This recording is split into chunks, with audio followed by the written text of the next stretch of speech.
Bien-aimés dans le Seigneur, peuple de Dieu, nous vous saluons au nom du Seigneur Jésus-Christ.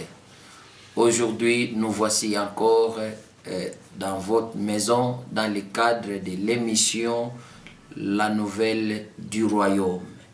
La Nouvelle du Royaume, c'est une émission qui vous bénit.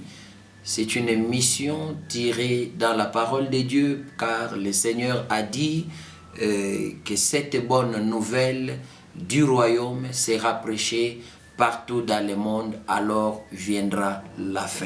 Donc, cette bonne nouvelle du royaume, c'est ce que nous vous apportons. Nous sommes là pour vous apporter la parole de Dieu. Nous sommes là pour vous donner les nouvelles du royaume. Alors aujourd'hui, nous venons pour continuer notre enseignement que nous avions commencé sur le livre de jugement de Dieu.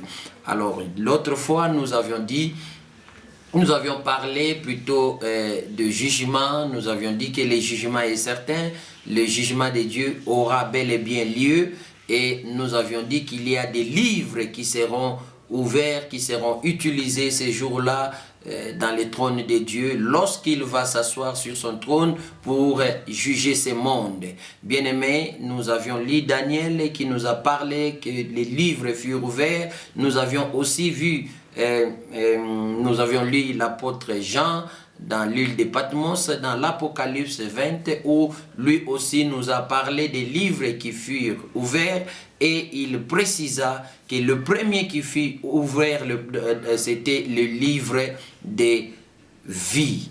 Alors, on a parlé sur le livre des vies qui était un livre qui contient les noms des rachetés, qui contient les noms de tous ceux qui ont reçu Jésus comme Seigneur et Sauveur, ceux qui sont rachetés par le sang de l'agneau, lavés par ce sang, et qui ont accepté Christ comme Seigneur et Sauveur, et leurs noms sont écrits dans ces livres-là. Voilà, ça c'était juste une petite récapitulation pour la version passée, pour que vous ayez quand même l'idée de ce que nous allons faire aujourd'hui. Avant toutefois que nous puissions avancer, nous vous prions d'incliner vos têtes dans la prière, si nous pouvons prier et demander l'assistance de notre Dieu. Prions. Éternel Dieu, puissant Créateur, Seigneur, nous bénissons ton nom. Nous te disons merci, Père éternel et Dieu, pour cette séance. Merci, Seigneur Dieu de gloire, pour la présence de tes enfants qui sont nombreux, Seigneur Dieu de gloire, dans leur maison, dans différents lieux. D'autres nous suivent peut-être dans leur véhicule, Seigneur Dieu de gloire. D'autres sont déjà dans les bureaux, mais ils nous suivent de partout où ils sont, Seigneur Dieu de gloire, où nous suivre en ces moments, qu'ils soient bénis au nom de Jésus. Père éternel et Dieu, nous recommandons ces moments entre tes mains. Laisse que ta présence règne au milieu de nous. Laisse que ton esprit nous dirige et que ton esprit nous conduise. Que ton esprit, Seigneur, nous inspire ta parole pour que ton peuple soit béni. Et que tout celui qui suit cet enseignement soit comblé de la grâce et de la présence du Saint-Esprit, afin, Père éternel, de bien appréhender le message, de bien comprendre le message, et que ces messages trouvent place dans nos cœurs au nom de Jésus-Christ. Nous détruisons tout ce qui peut nous empêcher à bien faire ces programmes, et ce qui va empêcher, Seigneur Dieu de gloire, à tes enfants de bien suivre ces programmes au nom de Jésus-Christ. Règne et domine dans le nom de Jésus. Nous venons ainsi de prier et nous disons Amen. Aujourd'hui, nous allons parler du deuxième livre, qui est le livre de la loi. Les livres de la loi. Nous sommes dans Exode chapitre 1, versets 8 et 9. Exode chapitre 1, versets 8 et 9. D'ailleurs, nous allons lire seulement le verset 8, c'est ce qui est important pour nous. La Bible dit que ces livres de la loi, ne s'éloignent point de ta bouche. Médite-les jour et nuit pour agir fidèlement selon tout ce qui est écrit. Car c'est alors que tu auras du succès dans tes entreprises, c'est alors que tu réussiras. Que ce livre de la loi ne s'éloigne point de ta bouche. L'Éternel Dieu nous recommande de lire la parole, de méditer le livre de la loi. Le livre de la loi est aussi appelé le livre de l'Alliance. Dans d'autres versions, dans d'autres versets, vous allez trouver, on parle des livres de l'Alliance. Le livre de l'Alliance n'est rien d'autre que le livre de la loi. Vous allez aussi voir que Dieu a parlé de ces livres dans plusieurs versets, dans plusieurs passages de la Bible. Il parlait des livres de la loi. Bien aimé, les livres de la loi, c'est ce que nous appelons la parole de Dieu. Quand nous parlons de la loi, nous ne voyons pas les temps anciens, nous ne voyons pas la période où le monde, où Israël était dirigé par les lois, mais nous voyons la parole de Dieu. Parce que l'alliance qu'il a traitée avec nous aujourd'hui, ce n'est pas une alliance de la loi, mais c'est une alliance de la parole. Il a dit, maintenant, j'écrirai cette parole, j'écrirai mes lois dans vos cœurs. Donc c'est cette alliance-là que Christ a traité avec l'Église. Or, la parole, quand nous parlons de la parole, nous voyons que la parole n'est pas une autre personne, la parole c'est Jésus-Christ lui-même. Alors, bien-aimés dans le Seigneur, nous devons méditer la parole, nous devons écouter la parole, nous devons manger la parole. Il dit que ce livre de la loi ne s'éloigne point de ta bouche. Malheureusement, aujourd'hui, les chrétiens ne méditent plus la parole. La parole, c'est éloigné de la bouche de plusieurs enfants de Dieu. La parole n'est plus méditée. Aujourd'hui, qu'est-ce que nous constatons? La parole est remplacée par le texte de Facebook. La parole est remplacée par les textos de WhatsApp, choses qui ne sont pas normales pour un enfant de Dieu. Et tu ne peux pas remplacer la parole de ton Créateur au message WhatsApp ou au message Facebook. Pourquoi je dis cela?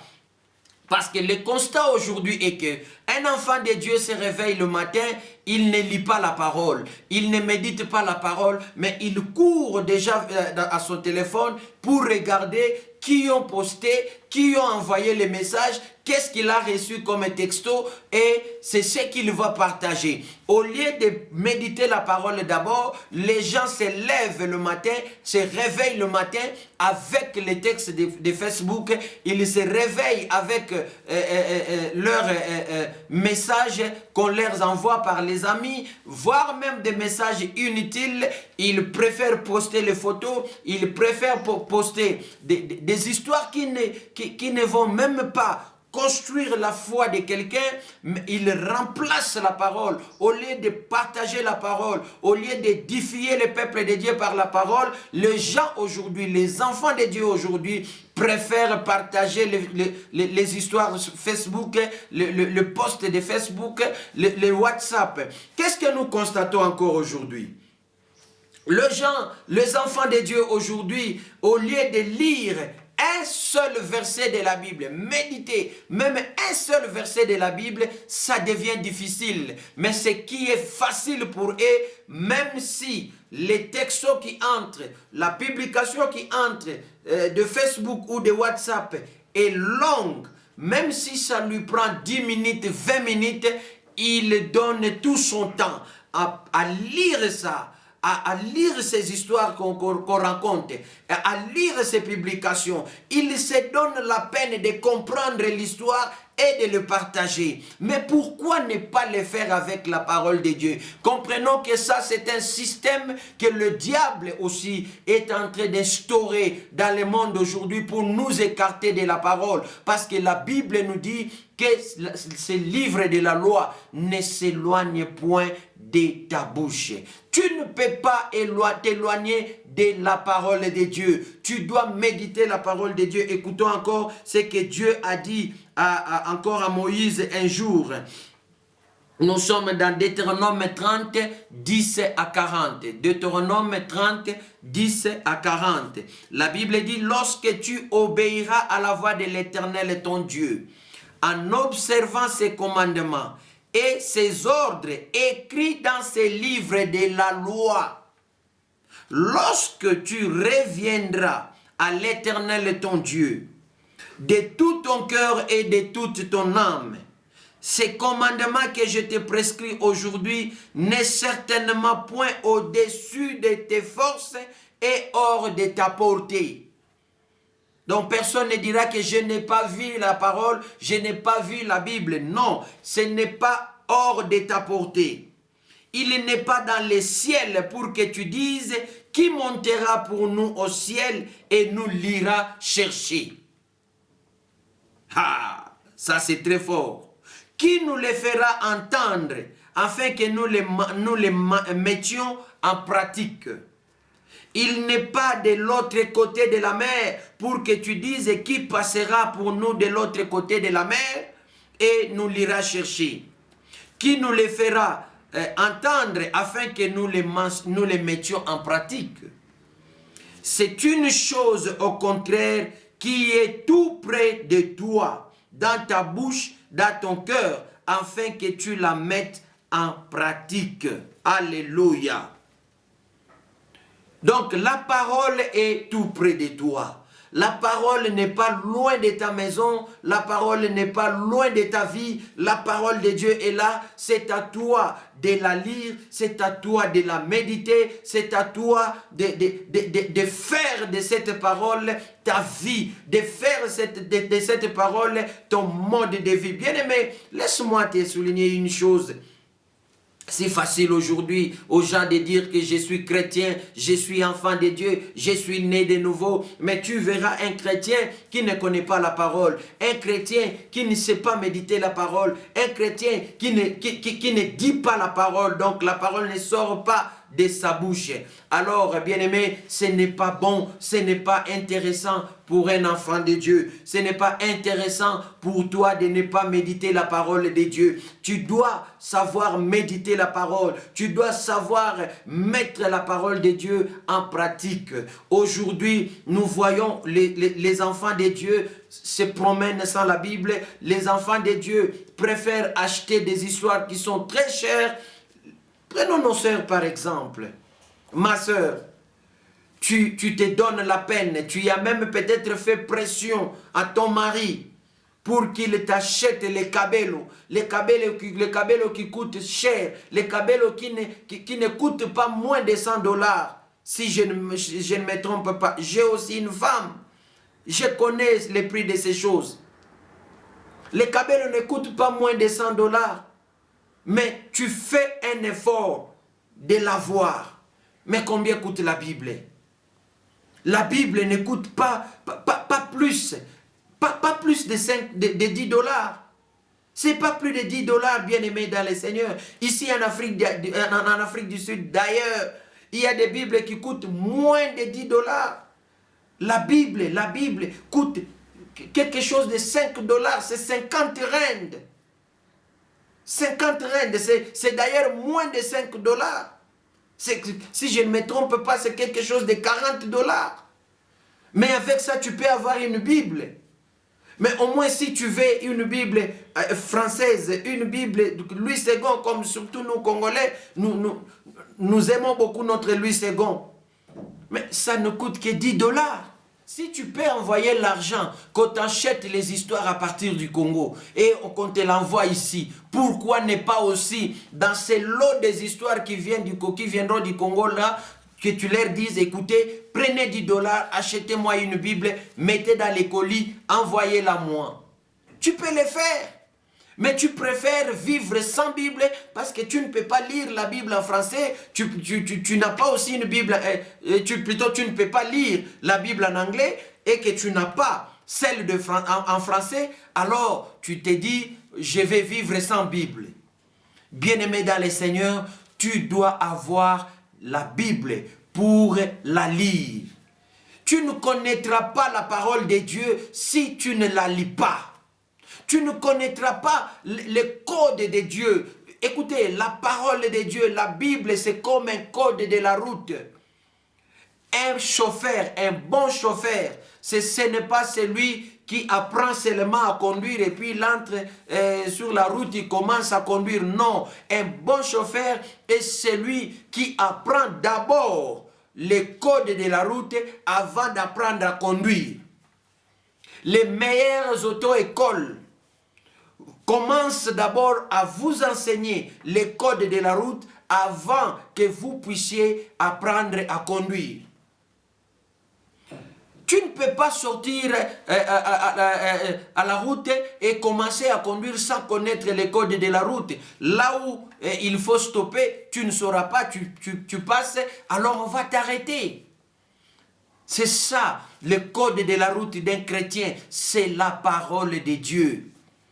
Avec la parole, tu sauras par où t'arrêter. Avec la parole, tu sauras comment y aller, comment conduire ta vie, qu'est-ce que tu peux faire, qu'est-ce que tu ne peux pas faire. C'est seulement la parole qui t'aidera à comprendre le mensonge des prédicateurs d'aujourd'hui. C'est seulement la parole. Bien-aimés dans le Seigneur, la parole de Dieu ne peut pas être remplacée par une autre chose. La parole de Dieu ne peut pas être remplacée par les textos même de ton ami. Non, lis la parole, médite-la. Oh, bien-aimés dans le Seigneur, aujourd'hui même, les enfants de Dieu se disent, non, même si je n'achète pas une Bible, j'en ai dans mon téléphone. Non, écoutez, tu ne peux pas faire trop de confiance à ton téléphone. On peut te voler le téléphone. Tu manqueras la Bible. Mais si tu as la Bible, les voleurs ne te voleront pas cette Bible-là. Au moins tu auras la parole de Dieu avec toi. Donc c'est important, bien-aimé dans le Seigneur, que tu achètes la Bible, que tu médites la Bible. Aie une Bible, pas le téléphone. Au Congo, tout le monde se fie derrière l'Android. L'Android. Quand on n'a pas l'Android, donc on ne peut pas aussi avoir une Bible. Non, bien-aimé. Oh, je suis allé au Congo. Cette année, j'étais au Congo. Au mois de mars, quand j'étais à Kinshasa, j'ai été attaqué. Je me suis fait attaquer par les Kuluna. Ils m'ont pris la tablette que j'avais. Imaginez, les jours suivants, je devrais aller prêcher. Moi aussi, votre serviteur, j'ai commis cette bêtise en quittant l'Afrique du Sud pour aller au Congo. Je n'ai pas amené la Bible avec moi parce que je me suis dit, j'ai ma tablette, je vais prêcher avec la tablette. Bien-aimé dans le Seigneur, ces jours-là, je devrais me poser cette question, comment je vais prêcher? Quelle honte aller dans l'église où tu es invité, tu commences à demander le pasteur de l'église, prête-moi ta Bible pour que je prêche. C'était une honte, bien-aimé dans le Seigneur. Et je me suis dit, c'est une bêtise que je ne ferai plus. Nous devons nous promener avec nos Bibles parce que la tablette peut être volée ou même pas être volée, mais ça peut aussi se décharger. Tu vas manquer comment utiliser la Bible. Alors, bien-aimé dans le Seigneur, un enfant de Dieu médite la parole, un enfant de Dieu respire la parole, un enfant de Dieu parle la parole, un enfant de Dieu raisonne la parole, un enfant de Dieu, sa vie est autour de la parole. La Bible est en train de nous dire quelque part qu'à quelque lieu où soient les cadavres, là s'assembleront les aigles. En quelque lieu que soient les cadavres, là s'assembleront les aigles. C'est-à-dire quoi? L'aigle ne mange qu'une viande fraîche. L'aigle ne mange pas une viande pourrie. Et les aigles, tu les verras rassemblés seulement autour de la viande. Or, cette viande-là, c'est la viande dont le Seigneur a dit aux enfants d'Israël qu'avant leur sortie de l'Égypte, il leur avait dit, prenez un agneau, tuez-les, immolez l'agneau, prenez le sang de cet agneau, placez sur les linteaux de vos portes, et quand l'ange de la mort passera la nuit au milieu de la nuit et qu'il verra les sangs, il n'entrera pas, vous serez épargnés. Mais il a aussi dit, la viande là, de l'agneau, prenez-la, mangez-la à la hâte. Mangez la viande à la hâte jusqu'à ce que vous allez terminer.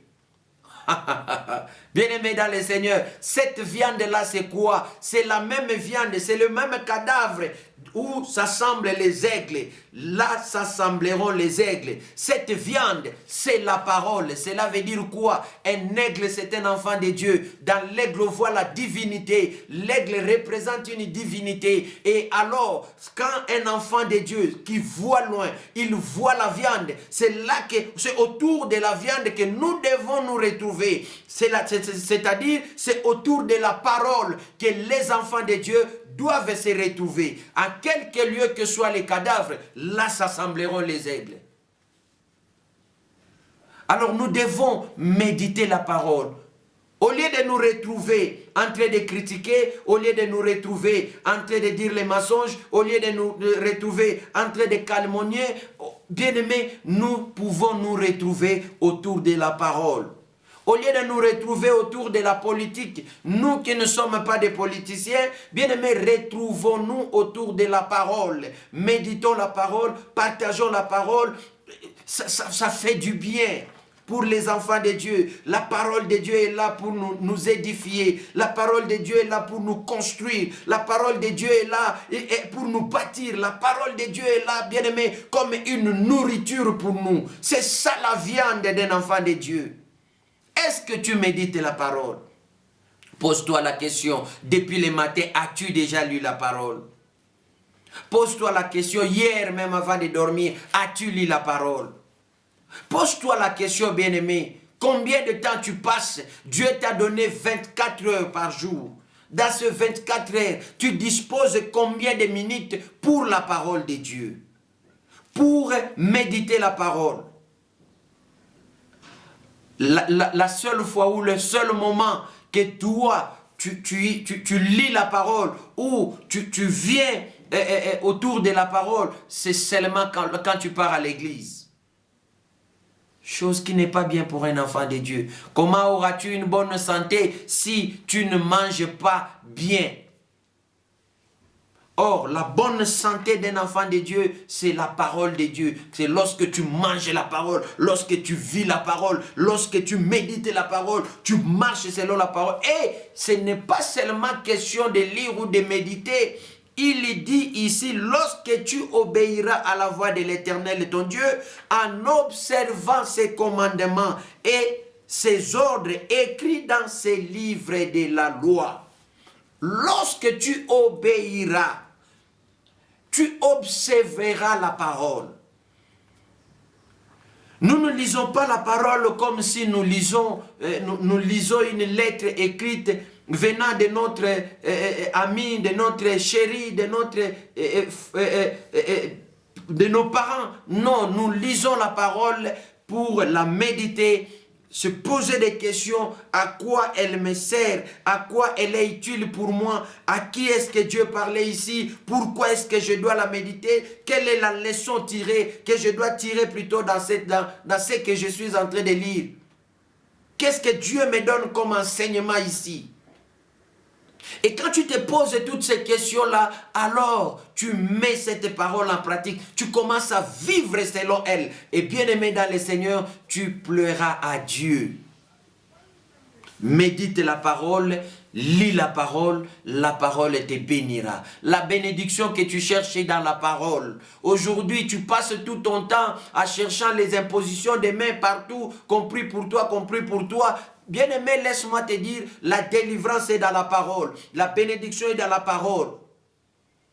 Le mariage que tu cherches, si seulement tu peux méditer la parole, tu peux observer la parole, vivre selon la parole, tu ne manqueras pas le mariage. Le travail est dans la parole. Tout ce que tu cherches, la Bible nous dit, c'est alors que tu auras les succès dans tes entreprises. C'est alors que tu réussiras. Donc la réussite est dans la parole. Le succès est dans la parole. Tout ce que l'homme cherche est dans la parole de Dieu. Médite cette parole. Alléluia. Que l'Éternel et Dieu t'aide à comprendre ces messages aujourd'hui.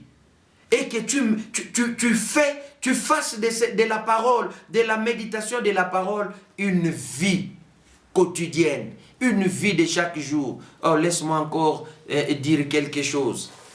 Le Seigneur, quand il nous enseignait à prier, il a dit, quelque part là, une phrase, il a dit, dites, donne-nous aujourd'hui notre pain de ces jours, notre pain quotidien. Cela veut dire quoi? Beaucoup de gens pensent que quand on parle de notre pain quotidien, c'est seulement le pain que nous mangeons chaque jour ou la nourriture que nous cherchons chaque jour. Non! C'est seulement ça. La Bible dit l'homme ne vivra pas de pain seulement, mais de toute parole qui sort de la bouche de l'Éternel. C'est-à-dire, le pain quotidien d'un enfant de Dieu, ce n'est pas d'abord la chikwang, ce n'est pas d'abord le pain, ce n'est pas d'abord la semoule, mais le pain quotidien d'un enfant de Dieu, c'est d'abord la parole. Tu dois commencer à demander à Dieu, donne-moi la nourriture, la parole d'aujourd'hui. Que l'Éternel t'enseigne aujourd'hui, que l'Éternel t'inspire aujourd'hui au travers de sa parole. C'est ça la nourriture quotidienne d'un enfant de Dieu. Que l'Éternel et Dieu t'aide, toi qui me suis. Que l'Éternel et Dieu entre dans ton cœur. Je prie l'Éternel et Dieu que le Saint-Esprit pénètre ta vie pour que ce désir de lire la parole, de méditer la parole, de pratiquer la parole monte ton cœur et que cela devienne ta vie de chaque jour. Au nom de Jésus. Amen. Merci, que l'Éternel Dieu vous bénisse. Nous allons nous retrouver encore prochainement dans la prochaine édition, la prochaine version de notre émission la nouvelle du royaume. Nous allons maintenant développer le troisième livre de Dieu. C'est le livre des souvenirs. Les livres des souvenirs. Bien-aimé dans le Seigneur, je sais que cette parole te bénit. Je sais que cette parole t'aidera. C'est une provision éternelle de ta vie. Si tu penses que tu peux nous aider, tu peux assister l'œuvre de Dieu à avancer, réaliser ce travail nous coûte de l'argent. Réaliser ce travail nous demande à dépenser. Nous vous demandons, assistez-nous avec tout ce que vous pouvez avoir, en nature ou en espèces, financièrement ou matériellement. Contactez-nous. Si vous voulez faire un virement bancaire, vous pouvez déposer ou virer dans le compte bancaire qui est affiché sur votre écran. Ou alors, contactez-nous par nos numéros cellulaires. Nous allons vous dire dans quelle agence vous pouvez déposer cet argent. Ou comment vous pouvez nous faire parvenir votre assistance. Vous pouvez aussi nous écrire pour vos remarques ou apporter encore d'autres idées ou même une invitation. Vous pouvez le faire, vous pouvez nous écrire dans notre email richardkingolo@yahoo.fr richardkingolo@yahoo.fr. Nous sommes aussi sur WhatsApp avec le même numéro. Contactez-nous. Que l'Éternel et Dieu vous bénisse. Si vous voulez nous voir personnellement, l'église se trouve à Witbank. Nous sommes là. Vous pouvez nous contacter. C'est en Afrique du Sud, dans la province de Mpumalanga, à 150 km de Johannesburg. Donc, vous allez nous trouver ou appelez-nous. Nous allons vous indiquer l'adresse précise de l'église et vous allez nous retrouver. Que l'Éternel Dieu vous bénisse. Nous nous retrouvons prochainement dans la nouvelle version de notre émission. Bye. Nkolo bato nyonso bengaka na Biblia Tango tozotala makomi otiaka bilembo na kati na bango. Pote ata opesi moto likabo to opesi moto mayele, soki azangi mafuta likolo na ye azali se zero. Tokomi na mposa tia biso elembo. Nkolo naza na bosenga na elembo. Soki otie moto elembo nana kobeta mtembe na liloba na yo.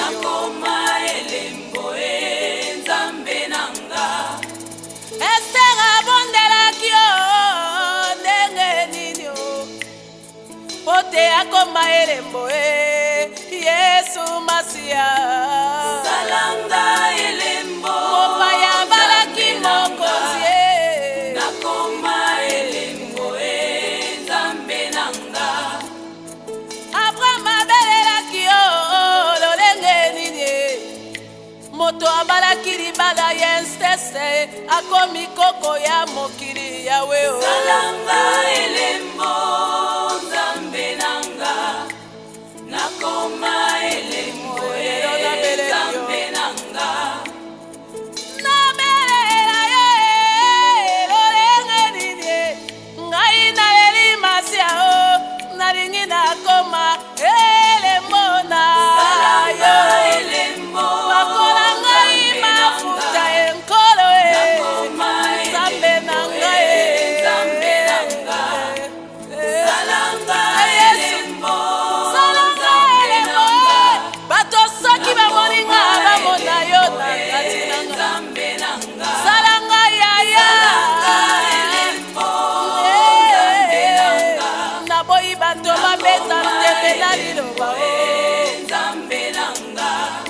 Bien-aimés dans le Seigneur, sachez que nous sommes des signes et des présages pour notre génération.